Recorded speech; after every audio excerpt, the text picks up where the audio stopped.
This is 15. Okay.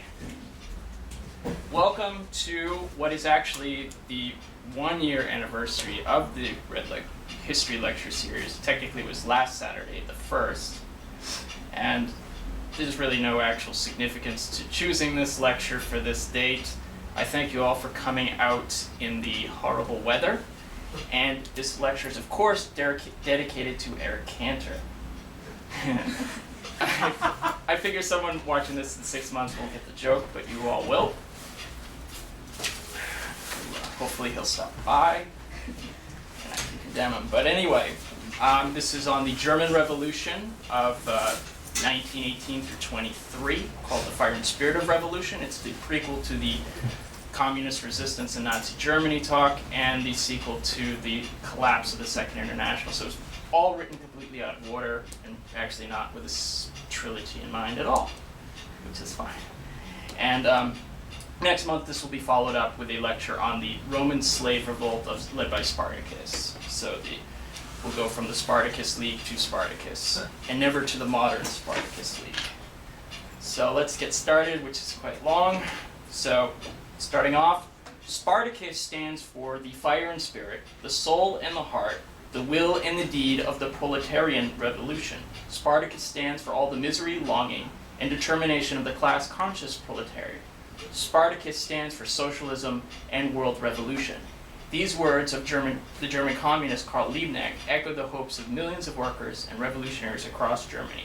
From 1918 through 1923, the communists of Germany fought at terrible costs and with great courage against not only the armed might of the bourgeois state, but of the social democrats in order to make a revolution in Germany, so that the Russian Revolution would be the prelude to the world revolution.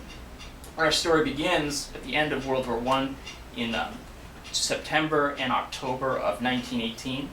Even though the Germans had defeated the Russians on the Eastern Front with the continuing supplies of American soldiers and equipment, an Allied offensive that was breaking through German lines, along with the Allied blockade and the starvation at home, the German army was on the brink of collapse. And as part of that, the German High Command was putting out peace feelers and listening closely to Wilson's 14 points, and they were prepared to make concessions. A government was formed under the liberals, which was starting to democratize. At the same time, the German army the German Navy actually wanted one last blaze of glory and planned to engage the British High Seas Fleet on the seas.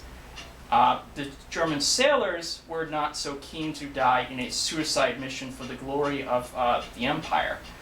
So they mutinied, beginning at various ports such as Wilhelm and Kiel. And even though the mutineers were initially arrested, the mass movement continued to grow, the mass movement which was actually connected with the underground revolutionary movements in Germany. And by early November, these protests were spreading not only from the ports, but through cities and towns across Germany. And by November 7th, not only had it spread across the Reich, in Bavaria, a workers' and soldiers' council forced the last king, Ludwig III, to abdicate, and on November 9th, the revolution at last reached Berlin with crowds of soldiers and workers carrying red flags, forcing the Kaiser to abdicate. And 2 days later, of course, World War I comes to an end. And on the 9th of November, 2 declarations were made. One was made at the Imperial Palace by Karl Liebnik, who had been freed shortly before, who was the anti-war leader of the revolutionary left organization, the Spartacus League. Liebnik now he said to the workers and soldiers of Germany, the rule of capitalism which turned Europe into a cemetery is henceforth broken. We remember our Russian brothers. They told us when they left, if within a month you've not done as we did, we shall break with you. It only took 4 days. We must not imagine that our task is ended because the past is dead. We now have to strain our strength to construct the workers' and soldiers' government and a new proletarian state, a state of peace, joy, and freedom for our German brothers and our brothers throughout the whole world. We stretch out our hands to them and we call on them to complete the world revolution. Those who want to see the free German Socialist Republic and the German Revolution, raise your hands. Earlier in that day, forewarned of Liebnik's proclamation, Philip Schneiderman, probably said that completely wrong, a social democratic minister, addressed another massive crowd in front of the Reichstag. Although he preached for calm and respect for order, Schneiderman succumbed to the whims of the crowd and ended his speech with the words, "Long live the Republic." He was attacked by fellow social democrat Friedrich Ebert, now chancellor, who did not want a republic. He wanted to save the monarchy, even at that moment. Yet Schneiderman, Ebert, and Liebnik all called themselves socialists, and until fairly recently they were in the same political party, but their speeches showed that they had vastly different futures in mind for Germany. Both Ebert and Schneiderman were members of the Social Democratic Party, the flagship Marxist party of the Second International, and the largest party in Germany. However, the Social Democrats had shown its Marxist commitments to be hollow by championing the war effort of the imperial government and supporting class peace during the war to the detriment of the workers. In reality, despite the verbal commitments of the Socialist Party to revolution, its practice seemed to be in accord with Edward Bernstein's revisionist theory of evolutionary socialism. And according to one historian, the SPD settled for a means of operating that emphasized Parliament as the main place where change would happen. Ironically, then, the result of Edward Bernstein's seeming defeat was that his ideas triumphed. The class basis of the SPD's reformist practice came from workers in small or medium industries, the parliamentary politicians, trade union officials, and the entrenched party apparatus. Both Liebnik and Schneiderman represented this reformist apparatus, which was now catapulted into power. Ebert once said that he hated revolution like sin. If he hated anything more, it's the lack of discipline in his party. It will lead to the collapse of the party, he said. Ebert looked upon the left not only with disfavor, but also with contempt, a pigsty lacking all discipline and structure. Now that the Social Democrats were in power, he hoped to slowly introduce reforms, but nothing more. He believed that the revolutionary workers, the councils, and especially the Spartacus would bring Germany to ruin. On the same day the Republic was proclaimed, Ebert made an oral agreement with General Wilhelm Groener, now head of the army. In the Ebert-Groener Pact, the new government promised to respect the autonomy of the army, and in exchange, the army would support the government's efforts to maintain law and order and prevent the spread of Bolshevism. Groener later described the deal as follows. The officer corps could only cooperate with the government which undertook the struggle against Bolshevism. Ebert had made up his mind on this. We made an alliance against Bolshevism. There existed no other party which had enough influence upon the masses to enable the reestablishment of a government power with the help of the army. Ebert and the SPD realized that their position would be extremely difficult to maintain without the cooperation of other political forces, chiefly those of the Independent Social Democratic Party, the USPD. The USPD had been formed in 1917, splitting from the parent party by socialists who opposed the war. However, the USPD was not a homogeneous party with clear aims, maintaining contradictory elements, including reformists and centrists such as Bernstein and Karl Kautsky, along with the Spartacus League. Thus, while elements of the USPD wanted the revolution to go all the way to socialism, there were plenty of ears receptive to the reformist cries for unity and gradualism. So on November 9th, the SPD made a proposal to the USPD to share the responsibilities of government, which they accepted. Ironically, the new provisional government of Germany was called the Council of People's Commissars, the same name as the current Soviet government. However, it was the avowedly counter-revolutionary SPD members who were in charge of the Council of Commissars. The SPD was determined to prevent the councils from leading to the same type of dual power system which had emerged in Russia after the February Revolution the previous year. And while in charge of the councils, the SPD majority would do everything possible to curtail the power of the councils from becoming the foundations for a new socialist state. They opposed all demands for sweeping away the old state apparatus and for infringing upon the rights of private property. The SPD argued that the time was not right for socialization, that important decisions should be left to the future National Assembly, who would write a new constitution, which would be elected in January and subsequently wrote the Weimar Constitution. One of the most important figures in the SPD crusade to restore order was the Reichstag delegate Gustaf Nos. During the Kiel Mutiny, Nos had been elected to lead the council, and he actually managed to secure military and civilian cooperation with the revolutionaries. He stayed there until December, and restored the authority of the officer corps and disciplined the troops. This made him very appealing in the eyes of the government in Berlin. And by late December, as there was a shift in government, he was invited back. and he was made the people's representative for Army and Navy. And he, as part of that position, he organized and gave support to the 4,000-strong Freikorps, the disciplined and dedicated paramilitary organizations of far-right-wing anti-communist veterans whom he would use to put down the Spartacus uprising, and workers' councils throughout Germany the following year. Many of the Freikorps would, of course, later become the backbone of the Nazi stormtroopers. Nos accepted this role gladly, stating, "It's all right by me, someone has got to be the bloodhound." Now, at the core of the revolutionary left was the International Group, formally renamed in November of 1918 as the Spartacus League after the gladiator slave who led a revolt against Rome, and of course next month's talk. These Sparts were composed by a constellation of impressive and dedicated activists such as Karl Liebnik, Rosa Luxemburg, Leo Juklus, I can say that right, Franz Mehring, Eugene Levine, Paul Levy, Paul Froelich, August Sellemer, and Heinrich Brandler. Aside from Liebnik, the chief leader of the Spartacus League was the Polish Jewish revolutionary activist and theorist Rosa Luxemburg. Luxemburg had a history of struggle dating back to the 1880s in Russia, Poland, and Germany. She was the author of biting polemics against revisionism, studies on imperialism, and has spent most of World War I in prison for her opposition to the war. And on November 8, she had been released from jail and resumed leadership of the League along with Liebnik. And in the newly founded paper Rote Fahne, or Red Flag, Luxemburg proclaimed that the revolution was still incomplete. The abolition of the rule of capitalism, the realization of the social order of socialism, this and nothing less is the historical theme of the present revolution. And the November Revolution found the Spartacists operating not as a separate party, but as a left current within the USPD. They were not an organization prepared for the outbreak of revolution. They possessed only a few hundred members, they lacked a regular newspaper, and most of their members were inexperienced in day-to-day class struggle. By contrast, both the SPD and USPD were massive organizations, each with more than 100,000 members, along with, of course, holding leading positions in the councils. Yet the Spartacists had a much wider influence than their numbers suggested among the revolutionary shop stewards, radicalized workers, and soldiers. Yet the League had a very limited following in the councils, which was mainly confined to Brunswick and Stuttgart. They had not one person on the executive councils in Berlin.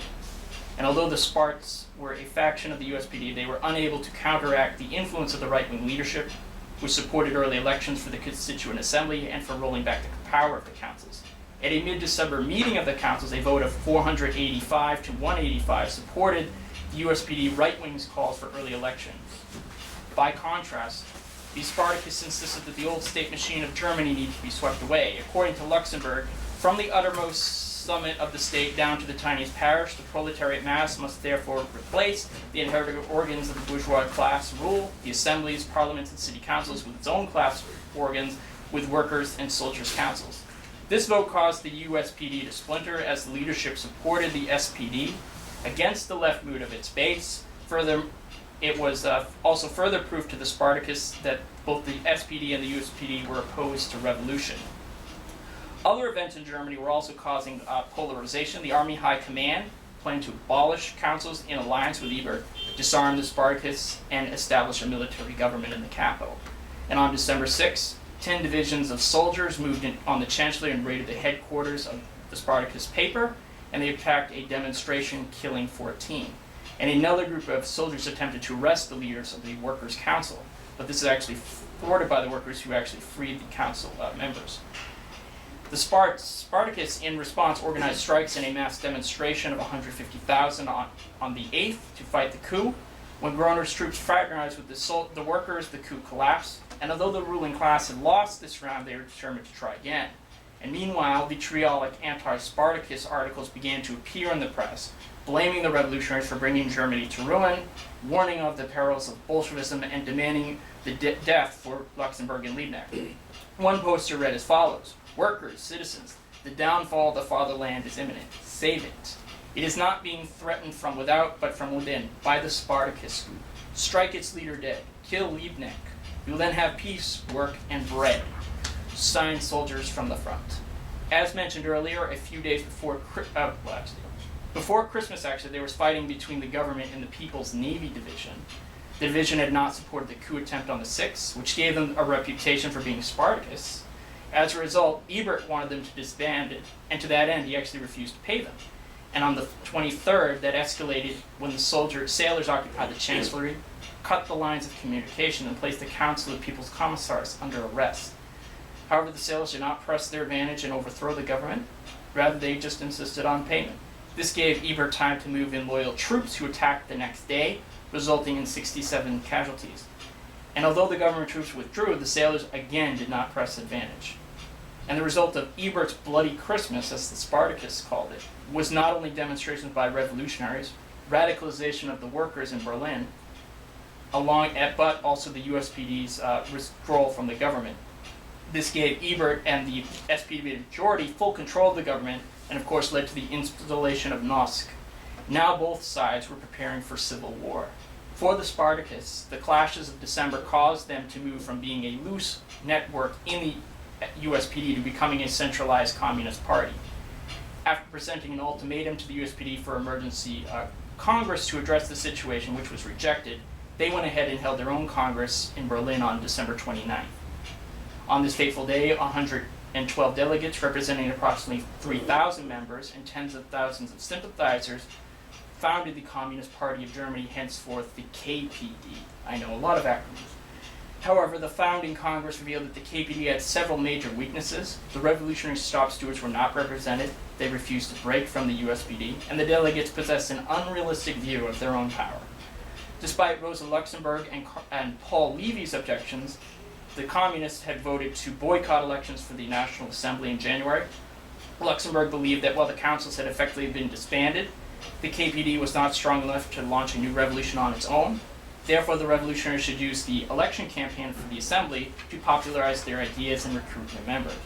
The KPD also voted, this time with Luxemburg's support, that trade unions were outmoded, and therefore revolutionaries should instead work to convince workers to join the councils. This position caused the KPD's negotiation with the shop stewards to collapse.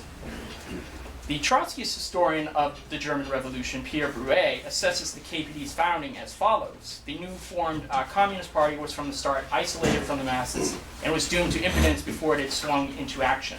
The dawning of 1919 thus saw Germany with a newly formed, inexperienced, and impatient Communist Party, along with masses of workers now ready for war against the Social Democrats.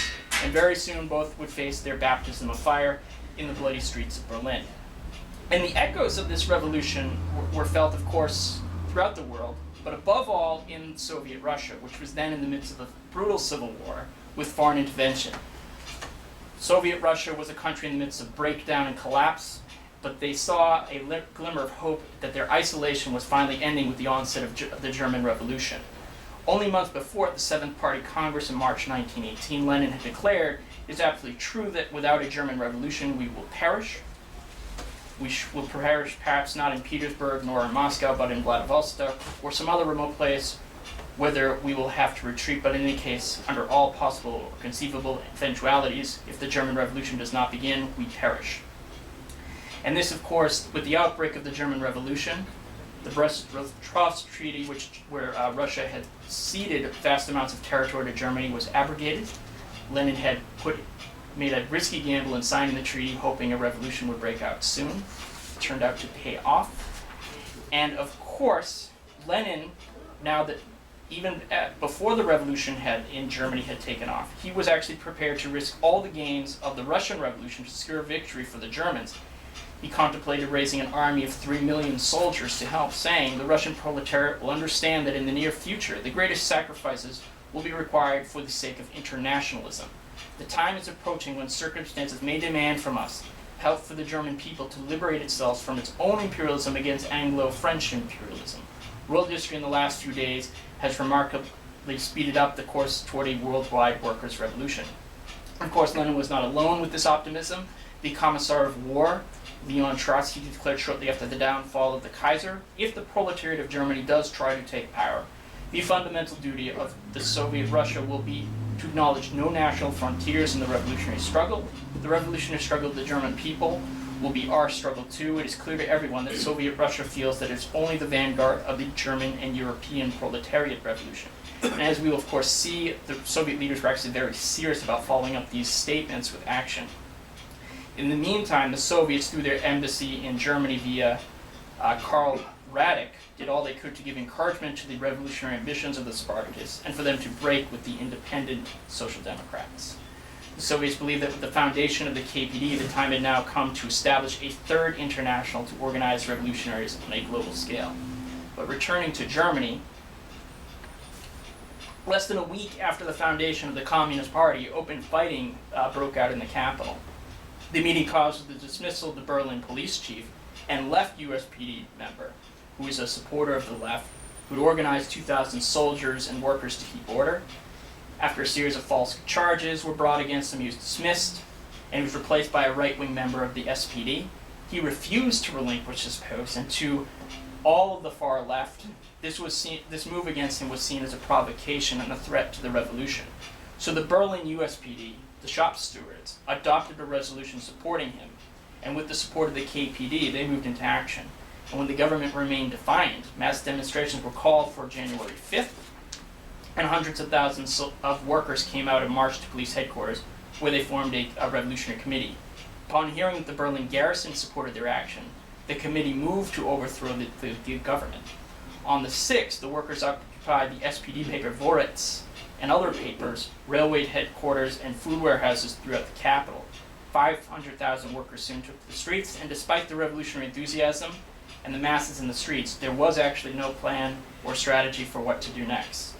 Even though the KPD knew that the correlation of forces nationally didn't support a bid for power, their paper, and especially Liebnik, urged the workers to take action.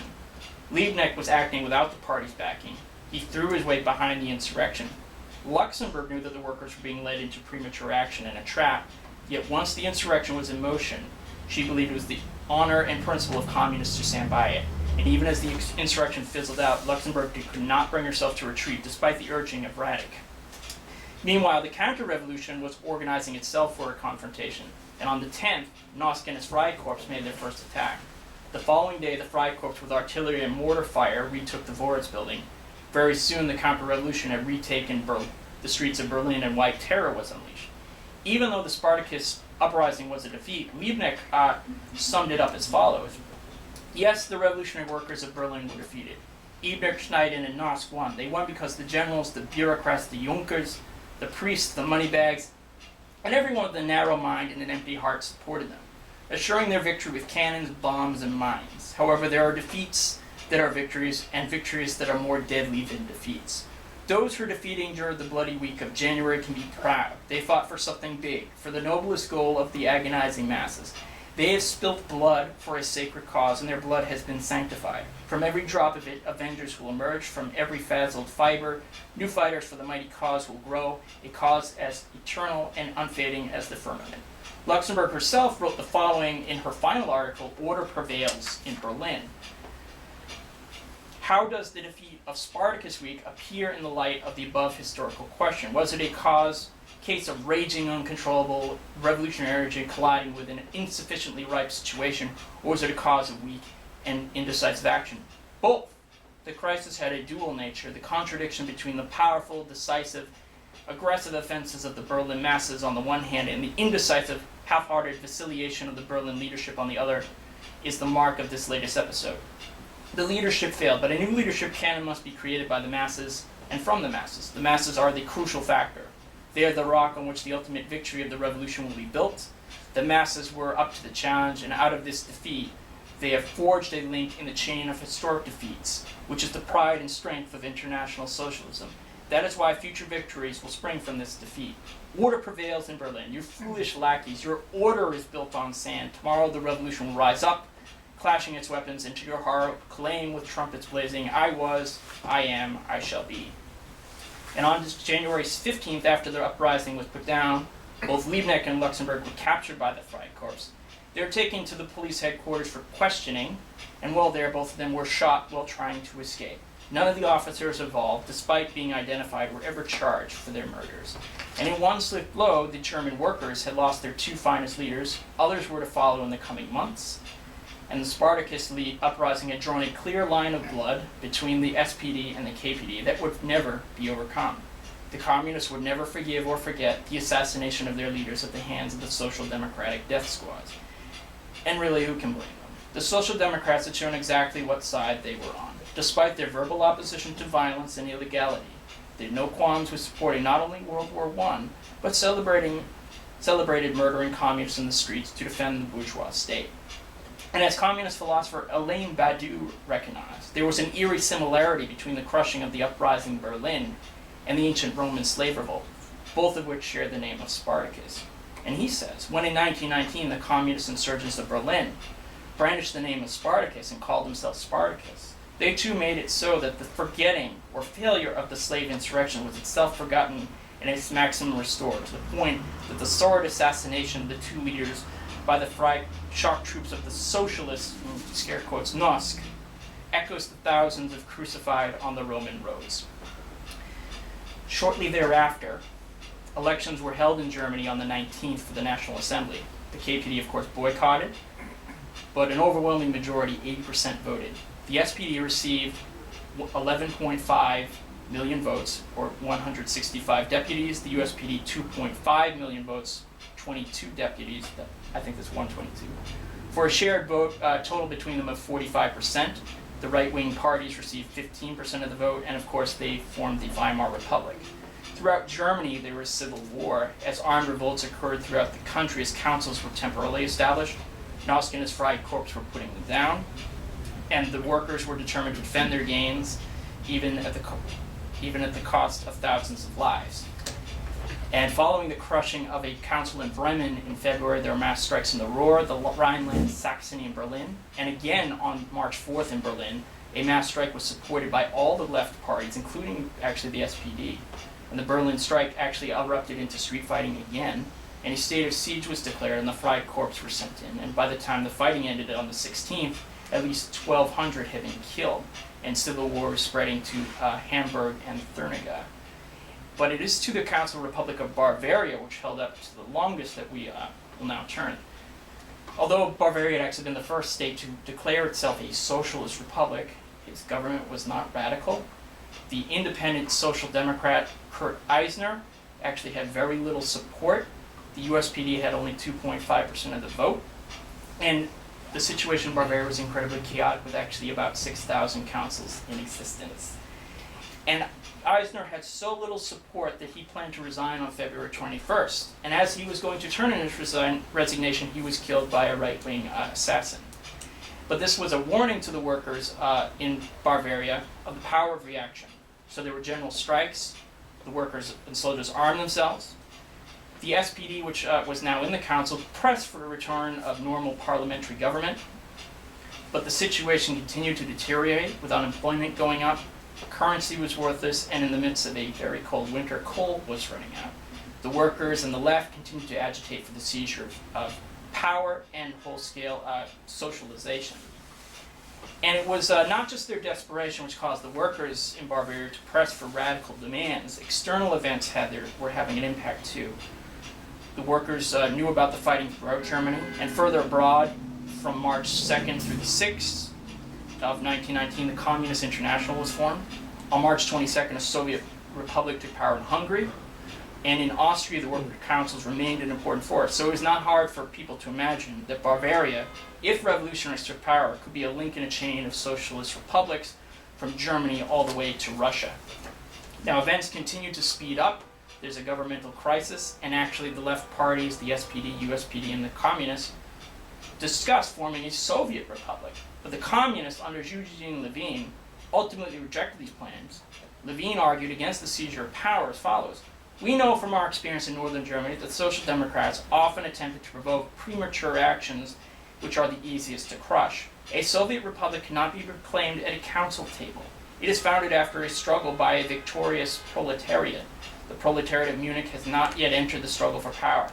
After the first intoxication, the Social Democrats will seize upon the first pretext to withdraw and thus deliberately betray the workers. The independents will collaborate, then falter, then begin to waver, to negotiate with the enemy and turn unwittingly into traitors. And we as communists will have to pay for your undertaking with blood." But despite the communist withdrawal, on the 7th of April, a Soviet Republic was proclaimed. But the Republic, despite its name, was a farce. The government was not connected to the people. Decrees were passed without any power to implement them, and the old state remained in place. It was actually little more than cafe eccentrics and bohemians or hipsters playing at revolution. And at one point, in a very odd, bizarre move, the Soviet declared war on Switzerland for refusing to loan them 60 locomotives. However, the SPD actually took the whole farce seriously and prepared for a confrontation. The previous leader had fled to Bavaria, reformed his government. And the SPD was blockading food supplies into Munich and amassed 8,000 troops to retake the city. And following an abortive counter-revolutionary uprising in Munich, there was a mass movement of workers to crush it. And more than that, the farce of the first Soviet Republic collapsed, and the communists now assumed power, establishing a second and actual Soviet Republic. The leader of the communists of Bavaria and the Second Soviet Republic, and a personal hero of mine, was Eugene Levine, who was from a wealthy Jewish Russian family and a member of the Socialist Revolutionary Party during the time of the 1905 revolution. Following the collapse of this revolution, he came to Germany to study, where he became involved with the anti-war left and was one of the founders of the Communist Party. He escaped from the January fighting in Berlin and made his way to Bavaria. Levine, more than any other communist leader in Germany, had the qualities of a German Lenin or Trotsky. He understood the importance of organization, possessed a keen grasp of the situation, foresight, courage, and the will to win. And once in power in Bavaria, Levine and the communists began organizing production defense. They formed a Red Army to meet the enemy in battle, and revolutionary measures were at last taken to repress the bourgeoisie. Levine knew that the situation, though, was hopeless when he took over. The enemy had thousands of troops ready to move in, and the Soviet was completely disorganized. Yet he knew that the communists cannot choose their moment of engagement, that sometimes it is forced on us by the enemy, and that even if the struggle is doomed, sometimes there is no alternative but to stand and fight, and that it is more honorable to go down fighting than to surrender without a battle. In a letter to his wife, he explained his reasoning as follows: the workers, the best of them, will fight whatever our instructions. A revolutionary is no less ready to give his life in upholding the honor of his cause than the patriot who fights to the last ditch, preferring death to surrender. The workers would only despise a leader who fell below their standards of revolutionary honor and preached in advance the laying down of arms. It might seem irrational, but then no great achievement were ever achieved without this spirit. The White Army will, in any case, find a pretext for a bloodbath. They need this, and the extent of the slaughter will be determined by political calculations alone, by nothing else. Is workers' blood so cheap as to let it flow unopposed for the satisfaction of newly converted pacifists? I know it is difficult to accept this hard truth. Toller, who a social democrat, protestations of its abhorrence of bloodshed are much more appealing. Yet during the war, our roles were reversed. The party of the soft-hearted independents was not afraid of bloodshed and supported the capitalist government in the alleged defense of war. And we are in the front lines of the fight against such carnage. It all depends on your aims and on where you stand. Could there be a more clear-cut defense of war than the one which is forced upon us? No one would be happier than the bloodthirsty communists if the independents could persuade the White Army to abstain from fighting. We don't want to fight, nor do we need it. Are you convinced hard days lie ahead? We must at least be able to feel that they could not have been averted.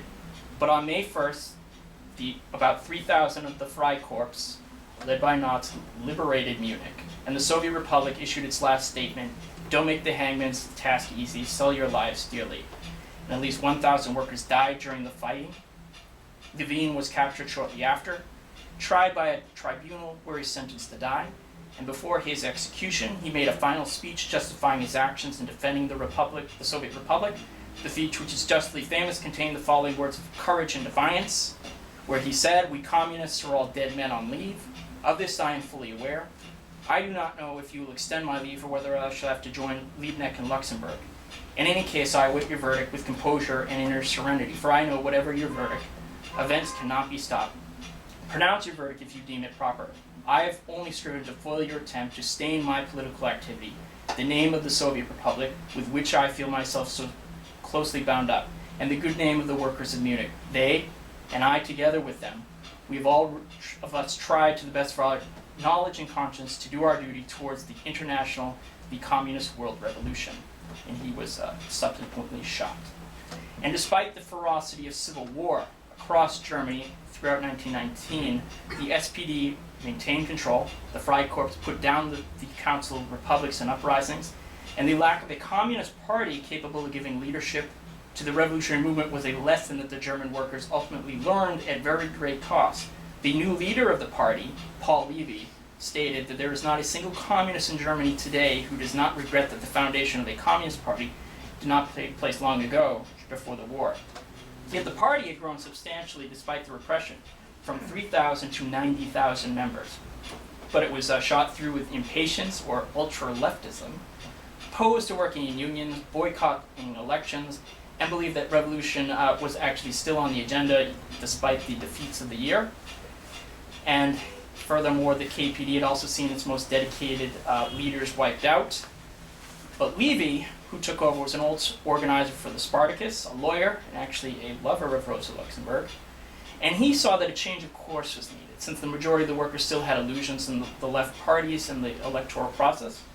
And he also recognized that revolution was not quite on the agenda, and that the situation in Germany was a little different than Russia, since the capitalist class was well organized, more capable of withstanding crises, and was buttressed by a labor aristocracy.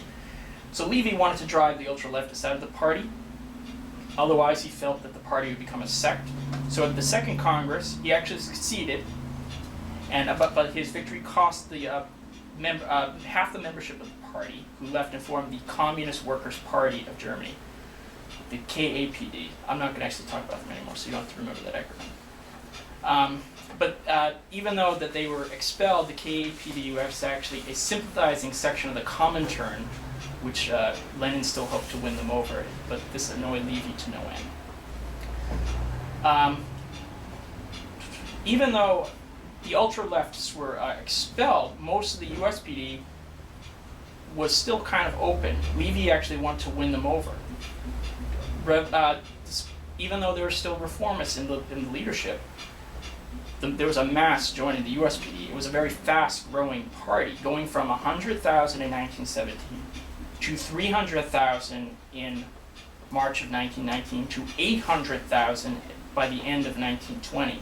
And of course, many of these workers did not support the counter-revolution, and they were growing very uneasy with the leadership's coziness with the Social Democrats. But the Weimar Republic had not fundamentally changed the underlying capitalist structures of Germany. The capitalist Junkers and army officers remained, while the counter-revolution of 1919 had dashed the communist hopes for a socialist Germany. For the far right, things had actually not gone far enough. The country had not only been defeated in the war, but had to endure the draconian Versailles peace, and he knew in their minds, illegitimate republic. So for the right, the clock needed to be rolled back. So on March 13th, right-wing officers and politicians led the famous Kapp Putsch, and they sent soldiers into Berlin to establish a military dictatorship. Ebert fled Berlin, and when Nos actually called upon the officers to put down the rebellion, they mutinied. But the workers of Berlin, Social Democrats and independent Social Democrats, rose up in a strike. And the workers understood that the coup didn't only want to defeat the far left, but all workers, working class organizations, and the Republic. This eventually, within 2 days, the government was paralyzed in Berlin, and the KPD leadership actually refused to endorse the strike because they didn't want to come to defense of the Social Democrats. Levy, who was actually in prison at this time, was furious at this passivity and how they squandered this opportunity. But seeing the mood of the masses on the following day, the KPD reversed course and supported the strike, but the damage was done. And the general strike spread from Berlin throughout Germany to the Ruhr and Bavaria, and the military could not beat back the strike. In the Ruhr mining region, the strike led to armed clashes, with the workers now organized in a 50,000 member strong Red Army. Within days, the coup just collapsed. And Levy, of course, criticized the KPD, arguing that the party should have adopted the following slogans for the arming of the proletariat, a struggle against the putschists until they had surrendered, and the immediate arrest of their leaders and accomplices. Levy believed that if the strike had been conducted this way, it could have set the stage for merely going on resisting the coup and building towards a future communist offensive. And although the KPD was too weak to go it alone, if they had transformed these slogans into actions, they could have taken a leading role and won workers away from the reformists. But the KPD missed their chance. But Levy's thinking, his clarity of thought actually won him a great deal of support among the independents.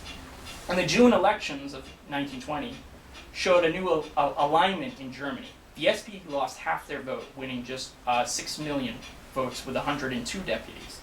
The USPD moved a vote double to 5 million with 84 deputies, largely concentrated in the major industrial centers. And the communists who entered for the first time, they managed to obtain 589,000 votes with 4 deputies, including Clara Zetkin and Levy. And it seemed to many that the workers were moving away from the Social Democrats. And this came to a head at the USPD convention in October at Halle, when speaking at the convention was the leader of the Comintern, Grigory Zinoviev, one of the few decent things he did in his life, arguing for affiliation of the International in a speech which lasted 4 hours. And on the opposite end, the exiled Menshevik leader, Julius Martov, argued against joining the Comintern. In the end, the majority of the USPD delegates voted to join the Comintern, with half of the USPD membership joining the 50,000-strong communists to form a 450,000-strong United Communist Party of Germany in December.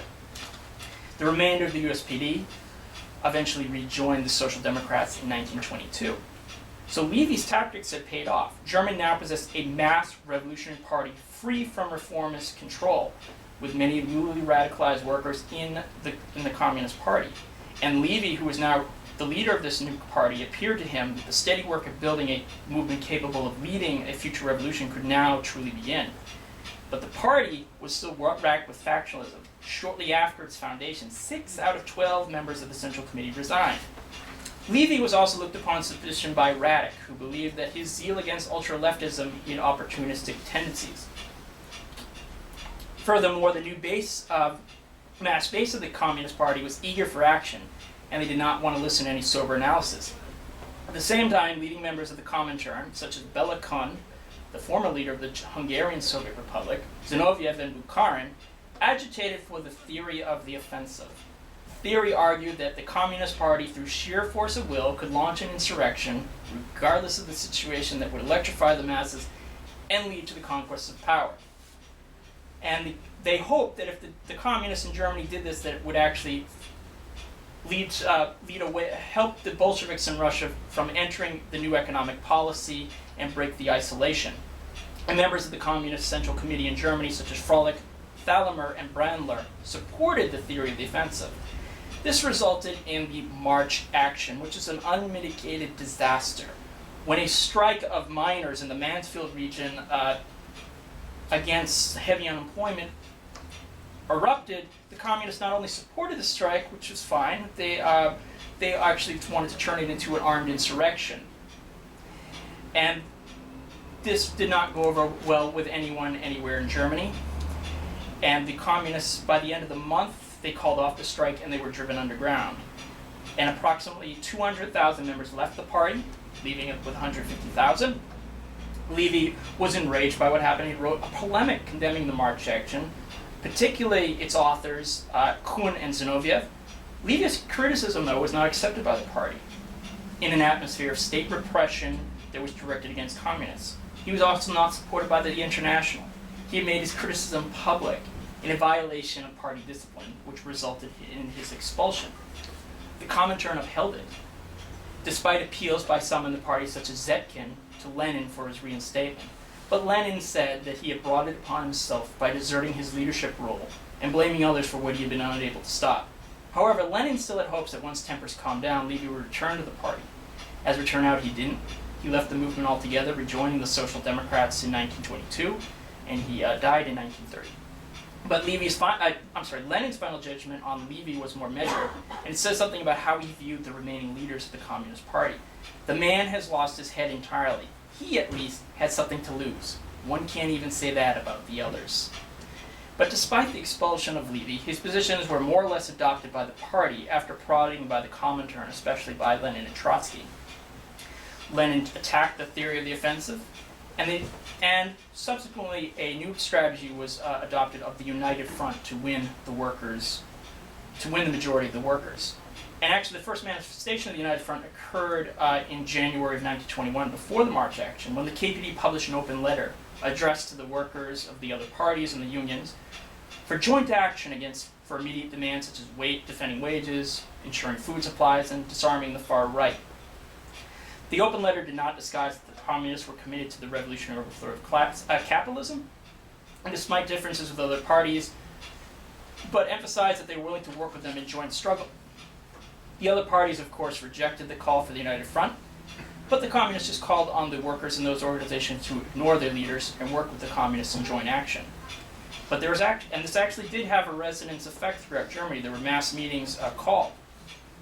And despite the efforts by the unions to expel supporters for the United Front, their efforts failed.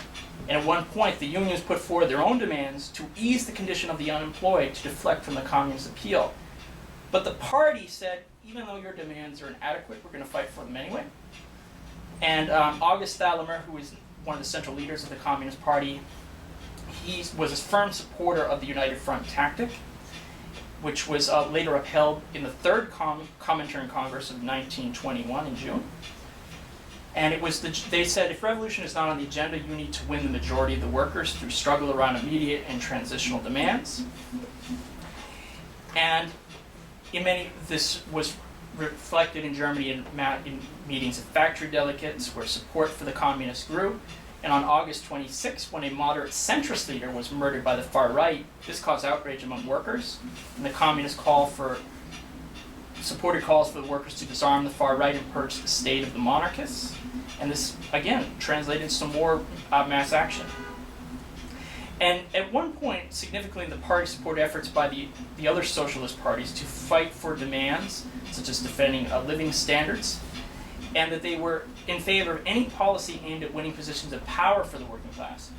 This meant if the SPD had a government in, say, Thurnega, where they had support, they would not necessarily oppose it so long as they carried out upon agreed minimum program. Because the Comintern adopted something called a workers' government as part of the United Front strategy, which was seen as a stepping stone or a transitional demand on the road to the dictatorship of the proletariat. And this meant a workers' government would essentially be workers' parties like the Social Democrats, the Independents, forming a government. And communists, in the eyes of the party and the Comintern, could take positions as ministers. It would be part of a deepening class struggle, and was to be supported outside Parliament by armed workers, which would be part of a jumping off to a revolution. And this was not a fantasy, because there were provinces where this could happen, such as Saxony and Thurnega, and it would be put into practice in 1923 during an attempted revolution. Throughout 1922, the party continued the United Front tactic. They opposed the right paramilitaries, and their membership total went up back to 250,000. And by this point, the party would again, at the beginning of 1923, be faced with a revolutionary situation, which is the occupation of the Ruhr. The story is very well known. Germany was crushed with debilitating reparations payments as part of the Versailles Treaty, particularly to France. This was more than Germany could pay, and they kept putting off payments. So in January 11th of 23, the French occupied the Ruhr. The German government said, we will not pay and we want passive resistance. So the German population was told, don't collaborate. And this was supported by all parties in Germany, from the Nazis to the communists. And through February, the conflict in the Ruhr escalates, with Germans clashing with soldiers. There's violent reprisals. And this is also a very strange situation when workers on strike are actually supported by the government. The far right is gaining influence, particularly in Bavaria, with the complicity of the army. And the industrialists, even though passive resistance is conceived as a common struggle, the industrialists took it a different way.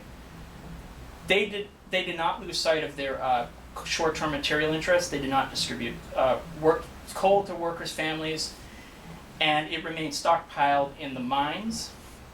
And for the industrialists, passive resistance looked like a charade. And they also used it as a way to wipe out their debts and regain profits. And as a result of passive resistance, the mark, the German currency, collapsed its value. Hyperinflation, money was worthless. The famous pictures of it being used in wallpapers or barrels of it to pay for bread. There are different sources on this, but here's an example of how the Ruhr's exchange rate to the dollar in January of 1923. It's $1 to 17,920 marks. In November, it is $1 to 4,200,000,000,000 marks. Wages are wiped out. Homelessness and unemployment go up. The capitalists are actually using it to gain fortunes, pay off their debts. So the crisis is, of course, experienced very differently by different classes and parties. And it seemed to many workers that the reformers had no way out. The unions could not defend their living standards. The SPD vote was collapsing. 70,000 joined the communists throughout 23, but their reach actually extended much farther than those numbers suggested. They had influence over 2.4 million union members, approximately a third of the organized workers. They were influential among the factory council movement, and about 2,000 of the 20,000 factory councils were under communist control. And they also organized committees to fight speculation and control prices on food and rents, God forbid. And they also, the committees also allowed the communists to mobilize workers, women, and unemployed, but they had no influence among the armed forces. And they also took the lead in forming the proletariat hundreds, were defense squads to protect unions, demonstrations from the cops and the fascists. And this increased about to 800 proletariat hundreds by October, with about 100,000 men, 1/3 in Saxony, 1/2 in Saxony and Thuringia together, where they're actually legally authorized at that point.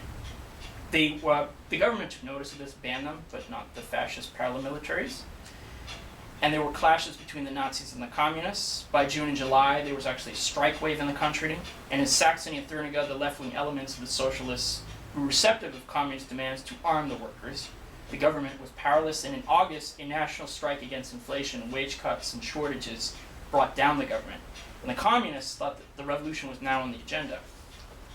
As part of their strategy, though, initially the communists made overtures to the fascist rank and file in March, supported by Radic in one of his more stupid moves, which was thankfully dropped. But the communists moved away from that. They tried to organize something called an anti-fascist day on July 29th to rally against the right. And it was actually the workers, people across Germany electrified them. But the government feared clashes, so they banned it.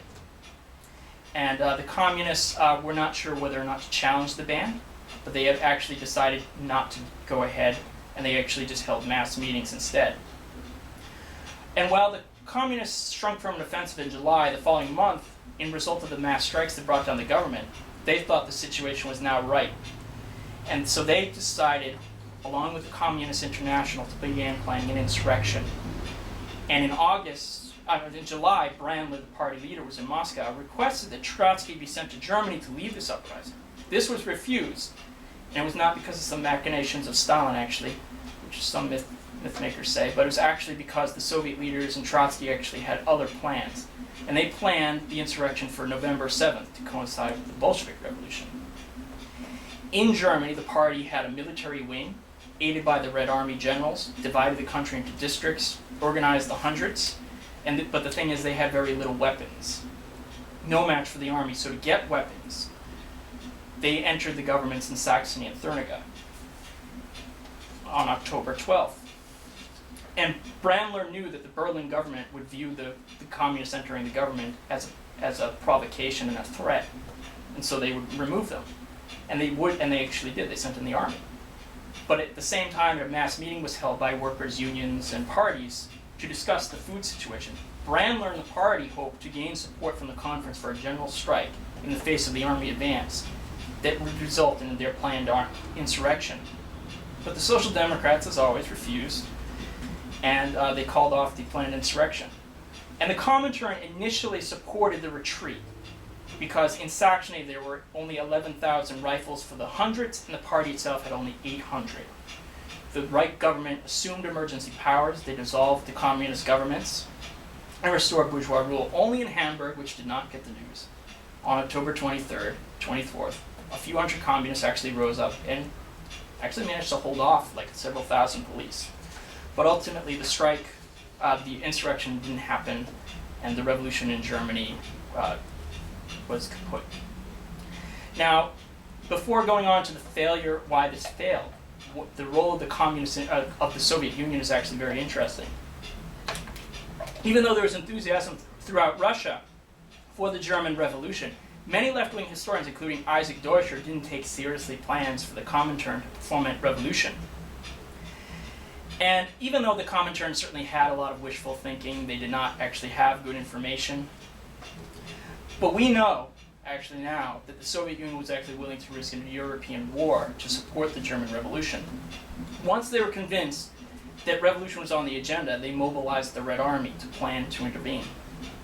The party and the Red Army expected that in the result of a successful revolution in Germany, the Poles, the French, and the English would send troops in. So they mobilized the Red Army and moved them to the Polish border. Soviet diplomats were engaged in high-level negotiations with the Baltic states in order to ensure that trading routes to Germany remained open and that troops could freely travel. But the Red Army was still prepared to just disregard the treaties anyway to rescue the Germans. And although there were beginnings of the struggle between Stalin and Trotsky on many issues, the German Revolution was actually not one of them. Trotsky was charged by the Soviet government with preparing the Red Army for war. Only when it became clear that there was to be no revolution in Germany did the Red Army step down. So far from having no plan, the Soviets leadership acted in a very coordinated and clear-headed manner in 1923. And of course, following the defeat of the German Revolution, the Soviet Union would have to go it alone. And now for the failure of the German Revolution, despite the scapegoating of Brandler, this was unfair. For one, the party actually had only a few years of experience, very few actually leaders with a lot of experience, and even there was also probably no one to take the role of Lenin within the German party at this point. The communists also had to face the negative influence of the Social Democrats, which made the workers fear a centralized party. And they also ended up relying too much on the Comintern, which was not helpful. And there are some who say the revolution was on the agenda, they should have made a bid for power. But some communist leaders, such as August Thalhammer, argue that the strike wave, the high point was in August when the strike wave happened, but the new government was actually very successful in granting concessions, stabilizing the market, and renegotiating with the French. And by the time the communists acted, the situation was passing. And one other reason for the failure was the party did not actually ultimately win over the majority of workers through the United Front. And this, of course, meant that the party was isolated. It was a strong force, but not a majority. And they, of course, focused almost wholly on the military side, gaining weapons, gaining arms, which was certainly important, but they neglected the political side of the insurrection. So in the end, there was no communist revolution in Germany. The Soviet Republic remained isolated and had to build socialism alone. And of course, 10 years later, Nazi tyranny would reign triumphant in Germany. And in thwarting a communist revolution, the Social Democrats ultimately paved the way for the Nazis. And while the German communists fought heroically, they had to form a party in battle, losing their key leaders in the opening rounds. And of course, they made a number of very costly mistakes. And they faced a capitalist class which was unfortunately able to withstand onslaught and economic crisis. That, my friends, is the end.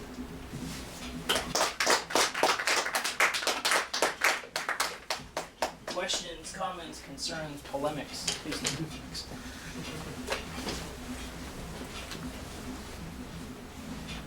Anything. I know it's freaking long, but It's very comprehensive. I figured, I was really just going to focus on like 2 or 3 people. I'm like, no, people probably don't even know what the hell the situation is. So it's like, yeah, just give you the background. We give questions about things. Sure. I'm sorry I missed part of the talk, so this question you might have already answered. Sure. But can you go into detail, like what you think some of the major mistakes were and how they could have maybe done it better? Like, I know you went over in broad terms. Oh, yeah, but it's can you okay. go into some detail so there's like crucial mistakes? I mean, first of all, the communists didn't form a party until like literally a week before they were faced with an insurrection. So that's very late in the game. I think their choice to abstain from elections to the assembly was a mistake, just like the abstaining from the unions. But the thing is, the lesson that they learned, which was very costly, it had only just been learned in Russia, like through struggle, and it was only like reinforced through the German example. So It may have been one of like those really hard lessons that there may have been no way around. And just the fact like they relied very heavily on the Comintern, and just they were facing ultimately a very entrenched, capitalist class, social democrats who they never at any point were able to successfully beat back. I think it's possible if the cap putsch, if they had behaved the way Levy wanted, things could have ended up better. But of course, this brings up, of course, the butterfly effect. There's all kinds of unintended consequences of whatever action you take. I mean, I think that the March action was clearly something they should not have done. I mean, they might have been in a stronger position and they might have had more capable leadership in the party as opposed to half of them leaving. So. So you mentioned that they forced out some of the ultra leftists. What were some of the reasons for that? Because they still believe that they supported boycotting elections, boycotting unions, and essentially that revolution was on the agenda. That was essentially why. And they refused to recognize after 1919 that we essentially lost that round. And they still thought we can still press forward. Of course, that ended up, even though they expelled them, more of them came in through the independence. And they made another bid for power. Eventually, I'm not too familiar with what happened to the German Workers' Party. I think some of them, some of them I think probably went back into the communists. They probably went to other organizations. But they're really not too major force after this. Anyone else? I have more questions. Well, no one else is going to raise their hand. Thinking on other revolutions, for Sure. example, China and Cuba, what were some lessons that they took from this?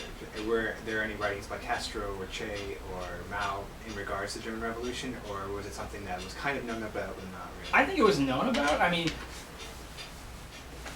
for one, they were not going to make some of Luxembourg's mistakes about. They had their own organizations, for one, their own independent revolutionary organizations. They did not make that mistake. And they did not neglect the political side of an insurrection or war, the way that the communists did it, particularly in 1923, which is Mao's famous statement: "The party commands the gun, not the gun commands the party." I mean, I don't know offhand exactly.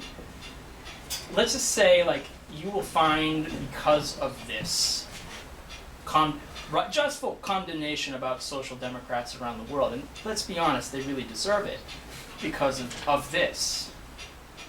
The way communist parties are formed elsewhere is very different. The French socialists just vote to become the Communist Party, which has its own problems. There's also the same kind of development in Italy, but in this case, it's it can have negative consequences in the sense there was questions of United Front working with the Social Democrats, working with other forces. People could always point to the German example, saying, "Look what happened! Look what they did to us." So, in the back. You mentioned that the split where, one of your favorite leaders kind of pushed against ultra leftism. You were mentioning how there was a push against ultra leftism, and then there was a split, right? And that maybe you could get into more of what that workers' communist party was, and I was curious about how that push didn't kind of seem to echo some of the social democratic counter-revolutionary spirit that the Communist Party in this country at different points has principally not attacked groups that they considered further to the left or even ultra-leftists publicly. So I just was wondering about that comment, if you could describe more what that looked like, the push against the ultra-left. And well, first of all, it was actually Levine, not Levy, I said, was the hero. But Levy, he was a politician. He wanted to build a mass revolutionary party, and arguably he was doing the stuff Lenin says in left-wing communism before Lenin writes it. He thinks that you need the majority of the workers in Germany that you need to be working in meeting the workers where they're at, in the unions, in the factories. You can't just abandon the unions even if they have very horrible leadership. And you can't have an insurrection when the fact is, if you do without that majority, you're going to lose. And he recognized that, the situation is not the same. You can't just do exactly what they did in Russia without adapting it here. We face a very different situation. Of course, there's all kinds of subsequent discussions in the Comintern and communists and socialists how the situation in advanced capitalist countries is different. Ultimately, the Germans did not succeed. But the United Front, when it was adopted after Levy's expulsion, I think they engaged in very principled action. They were actually able to work with people, to winning people over. And they did focus probably more on immediate and transitional demands as opposed to the end, which in 1919 it was not unrealistic to expect a socialist republic in Germany. But the moment passes, and Levy was probably more open to shifting gears in that situation than I think a lot of his opponents were. And for the record, we actually have some of Levy's writings here if you're interested in more. Anything else? Yeah. I mean, you were too thorough to leave me with a lot of questions, but I will welcome everyone to the Center for Marxist Education. I don't know if Doug wants to pass around our donation bucket, because that's the front of saying we have no corporate sponsors. We also have the email sign-up list if you want to get on to their announcements. Thank you, Doug. Oh, you're welcome. Any other questions, comments? I have a question. Sure. What do you think are some lessons that we could learn for our organizations? Screw reformists. Huh? Alright, screw reformists. I'm serious, screw. I mean, certainly don't, just be, I think the United Front is something, actually seriously, how the Germans did it in like 1920 through 22 is very interesting. How they actually, they seriously thought about a revolution in an advanced capitalist country, one of the most advanced in the world. I also think, those are just some basic lessons. I think a basic lesson is, to try and form the type of organizations sooner so you can meet the challenges ahead. They waited arguably until too late. So. I know there is a lot of difference, or unclarity on what a united front is, say, versus a popular front. Okay, the United Front, this... But one second, Oh. how do you think it was applied in Germany during that period? Okay, the way they did it is the communists said, they never said anything like, we are giving up on revolution and something. They never said anything like that. They said, this is still our ultimate end, but we're willing to work with other worker, union, left-wing organizations in defense of wages, living standards, and all kinds of other immediate demands like disarming the far right, controlling prices on food and stuff like that. The Popular Front, and I don't really want to get too much into polemics, is of course a much broader alliance with peasant, bourgeois. So what I'm asking is, was there any of that? Not at this point, no. So it was an actual... It was actually, I would argue, United it was Front.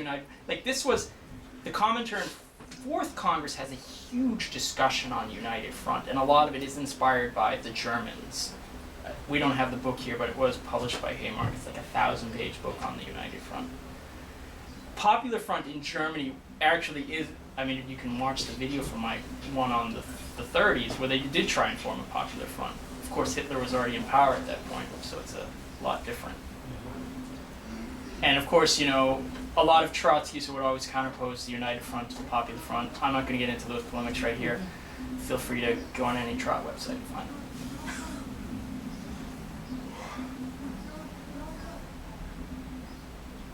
Anything else? That was great, thanks, Doug. I guess I would actually Sure. just ask, what are some of the what sources on this history would you recommend? Okay, we don't have it here, but the best book, unfortunately it lacks an index, is by Pierre Brouet, who's a French Trotskyist historian. It's called The German Revolution. It's like 800, 1,000 pages, but it's the most comprehensive book. I have a copy. If you only read one book, that's the one you should read.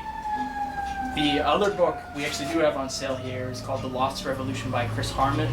The only thing he does better than Brouet, aside from having an index, is he talks about Bavaria a lot more. And so we have that. There's of course writings by Luxemburg and Liebnik you can find in various collections. And Levine's wife actually writes a really moving biography of him that we have in the library section here. Those are some, yeah. Well, there's one called Failure of the Revolution. By Sebastian Hafner, that's another good one. He's like a left social democratic account. The one thing that only goes up through 1919, though. Oh, right. But it's still actually worth reading. My edition is from the RCP, believe it or not. Yeah, that's where, that's the library. Yeah. They push that. Yes. It seems so bewilderingly difficult to analogize the conditions then with those today in order to try to gain some insight on how we should act. Nevertheless, I want to try. Sure. I feel like if we could try, what would some of those analogies be today? I mean, today our communist and socialist parties are so small, and worker in this country, yeah, and in this country, yeah, thanks. And unions are so weak, and workers are so unorganized, and they're atomized in tiny shops of Dunkin' Donuts and fast food. And there are no like 10,000 worker factories like there were in Petrograd, Yeah. So I'm wondering if we could analogize any of those conditions to today that might be helpful to some of us who are trying to figure out what to do next, if you would do so.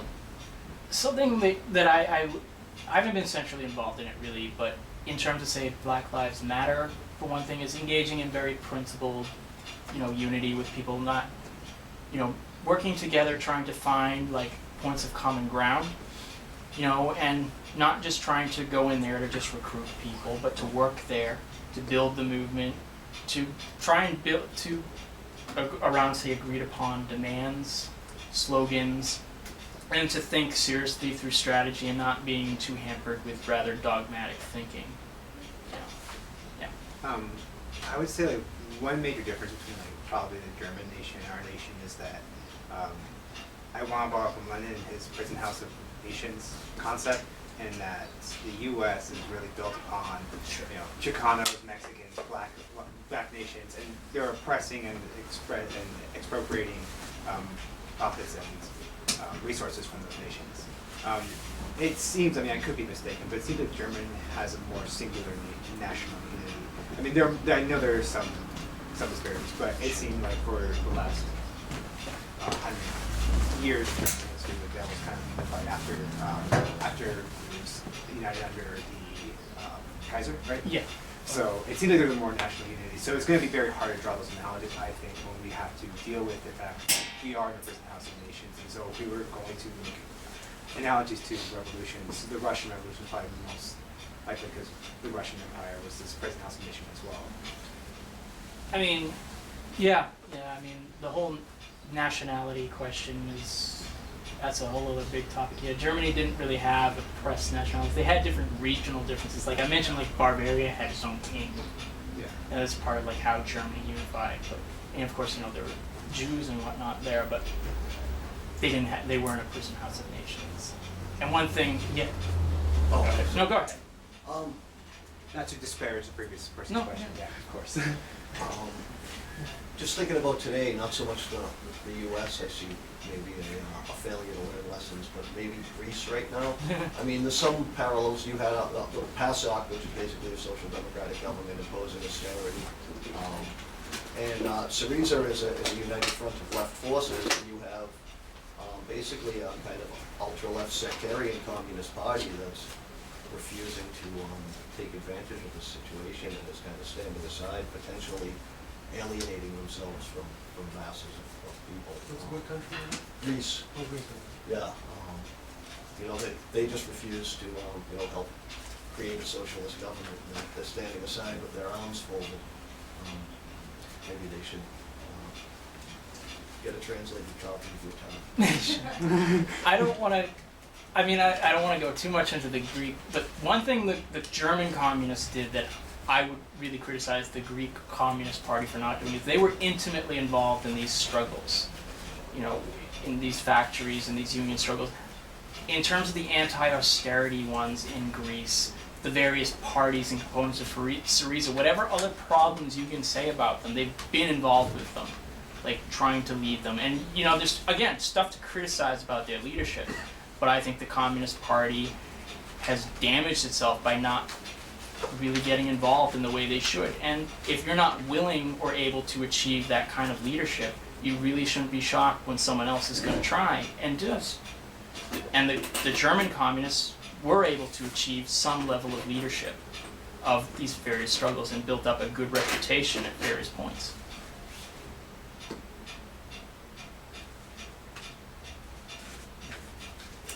Anything else? If you want to say something, go ahead. I mean, in this country, I think you're absolutely right. I mean, yeah, and I do think blacks in this country form a nation moves to be after Chicanos. I think for us today, I agree with you. These, you know, these struggles, Black Lives Matter, mobilizing, being out in the street. I am working together in non-sectarian ways across organizations, but I really think, first and foremost, we have to have our thinking international. I think that's really critical. It's really more than ever, and probably more difficult than ever. It's workers of the world unite today. So, it's just So I guess with final words, do we have any other events coming up in this next week or two? No, I know we've had to postpone things because of the snow. The next thing is we have 2 showings of Black Power mixtape on the 22nd, one at 2 and one at 6. We're interested in seeing that. On the 24th, the discussion of the history of International Women's Day. And then on the 28th, the talk in January was rescheduled. Is the exact title? Marx and the Global Economy, something like Yeah, that. Yeah. yeah, that one. Yeah, so By the capitalists. why the Catholics are weak, yes, thank you. The first Saturday of March is the 7th, and I'm doing Spartacus, which I promise is much shorter than this. So yes. There's going to be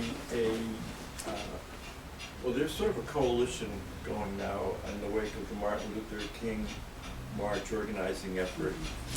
And it's going to be having a Malcolm X 50th anniversary of his assassination event at Roxbury Community College, I think on the 21st. Yeah. But I wanted to mention that there are several socialist party members involved in it who thus far seem to be working together without scratching each other's eyes out. And I'm very happy to see that myself. I don't know what it means, but I would agree that Black Lives Matter is showing principal position. It's endorsed it. It's also endorsed the I-93 protesters, who are largely anarchist-based, and it's supported the Boston school bus drivers, who in turn gave them $1,000. And I guess I didn't quite put that together until you mentioned it, that they are actually connecting around, at least at that level. And some of their members will turn up in some of these events as well. But I'm semi-heartened to see different members of group of socialist and communist parties at least working in the same room. Some people sometimes talk of left unity. I guess it would be United Front unity based on your analysis, but no one's actually, that I know of, actually pursuing it as a program. but at least it can be observed in this little laboratory is actually happening on the ground a little bit. I would like to ask other people here to comment on that too, if they see things the way that I do, or if I have rose-colored glasses on. No, I agree that the organizing efforts have been a really good united front of not just existing socialist groups, but a lot of just independent socialists, other radicals, people brand new to the movement, people who have no idea what their ideology is yet. And it's been very action-oriented, mass action in the streets. I think this town hall and vigil is going to be good. It's kind of going to be we're going to take the coalition that we've had, which has kind of become a lot of the same groups of people, and open it up to even more forces to, you know, rethink all of our demands, and basically it'll be like a rebirth of the coalition, hopefully on a bigger, broader basis. And the plan is to organize for April 4th a really big march through Roxbury, Mattapan, and Dorchester. So that's where that movement's heading. Yeah, definitely a good different effort. And if I could add to this, this isn't happening right in this area, but it's part of what's taking place around the U.S. And in Jacksonville, Florida, as you know, that's where the murderer of Trayvon Martin was set off free by their state attorney, Angela Corey. And that's the same state attorney who went after Marissa Jackson, who when she Marissa Alexander, sorry, who when she went to defend herself against an abusive husband who was attacking her when she was home a few days after giving birth to a premature child, had to face 60 years in prison. One of the leaders in the Marissa Alexander defense campaign is a woman, Alita Austin Torre, who's a remarkable woman. She helped work on Eyes on the Prize. She's done, she has a whole history. In any event, she's part of what's now the Jacksonville 19. They, in Jacksonville, did what we were doing here, and they went to block off a road because Black Lives Matter, because they're sick of these attacks on blacks, and where they were uniting from Ferguson to, Staten Island. They were arrested, but instead of being handed a ticket saying, hey, come to court on such and such a date, they were all, by the state attorney, thrown in jail and faced bonds to get out, and before they were let out of prison. And she's really going after them with a vengeance. So I'll pass this around, but this is some information on the Jacksonville 19. Is there a legal fund or anything? And they need money very badly. There's actually an address there, and what has to be done now is a website has to be set up where to send money. But for now, you can send it to the address there. Or we can have the Yes, collect it there and send it on. Just wanted to add one more comment about this new coalition, and I think it does have some bearing from your lecture also, that of course the big added feature is that there is well understood that the leadership is of people of color, and at least in recent meetings, and certainly the one last night, that was the overriding issue, working that understanding out to the satisfaction of the people of color in the group, who would often issue complaints about the lack of it, and then some would say, no, there is some, but it was an overriding dynamic in the group, and I don't think, of course, in Germany in 1923 they had to deal with it that much, but it just adds to the difficulties we have here in the U.S. that we have to find a way to unite around national oppression, and failure to do so is ultimate failure, I think. I don't see how we possibly do anything without it, and so people like me have to really, I have to really get to a better understanding of that when working in groups like this, and not be,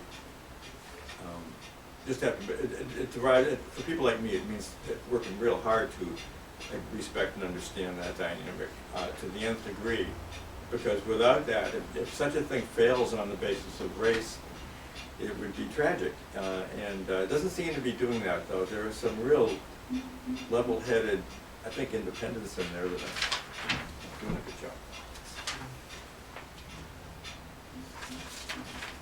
Well, I guess thank you for all for coming. I hope you all enjoyed it.